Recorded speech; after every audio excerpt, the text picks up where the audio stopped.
So then let's now look at determining the most efficient use of scarce resources. And like I told you before, scarce resource means that something is not enough of, so that there is not enough of something. And so if we look at this in a business context, we can first of all say that normally the output of a company is determined by what customers want. So if customers want to have 100 products, the business produces 100 products. But there might also be some situations where the output is restricted by internal or maybe other external factors. So in this case, could be by production capacity. So, and this then is the limiting or scarce factor. And like I told you before, the production capacity limit or the scarce factor could be, let's say, shortage of labor. So this means we don't have enough people to produce, or the people don't have enough time to produce. We do not have the necessary raw materials. We do not have any other resources that we need to produce. And if this is the case, then of course it's important that the company takes a decision on which products they should produce given the scarcity that they have. Because not every product they produce is as profitable as the others. And so they have to take a decision on the profitability of the scarce factor. And this is exactly what we have to do. So we have to look at, let's say, if this is our scarce factor and all of our products use this material, then how can we best distribute this material so that we can make the most of the situation, make the highest profit, basically. And so the guiding principle is therefore always the highest contribution per unit of scarce factor, because we said the contribution, once the fixed costs are covered, turns into profit. So we can then also see that, it's about profitability here in this sense.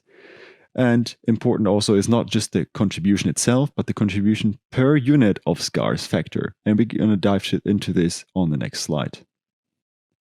So let's take an example again. Let's say we have a company, and it could be any company that offers a certain service, could also be a company offering a certain product.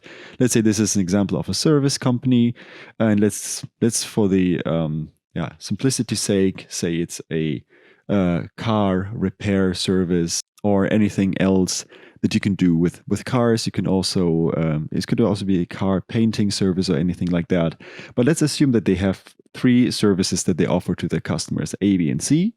And let's say the selling price per service, if the customers use service A, they have to pay $50.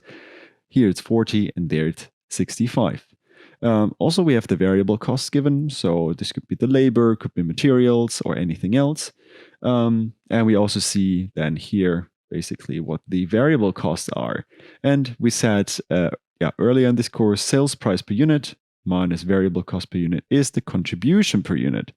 And like I just said on the last slide, basically the contribution turns into profit once the fixed costs are covered. So we can say here for service A, we have $25 of contribution. For service B, it's $20 of contribution, and here it's 30. So just based on this information, which one would you take? I think it's quite easy. We would take service C. If we would have no limitations, if we have no scarce resource. So if we can just produce however we want to or offer services however we want to, then we would do that. But let's now come to the scarce resource.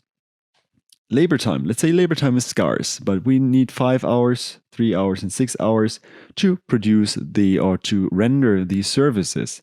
And of course, now it's a different story, because we can also say that we now take the contribution and don't express it per unit, but per scarce resource. In this case, the hours. So if we take the 25 divided by 5, we get to the contribution per hour, and we can do that for all of the others as well. And then we actually find out per scarce resource how much contribution we have.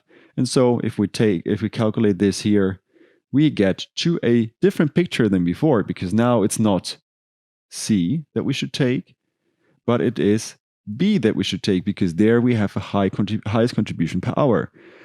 And so if we really have a limited amount of, let's say, hours that we can use per year, per month, per week, then we should focus on selling service B rather than the other two.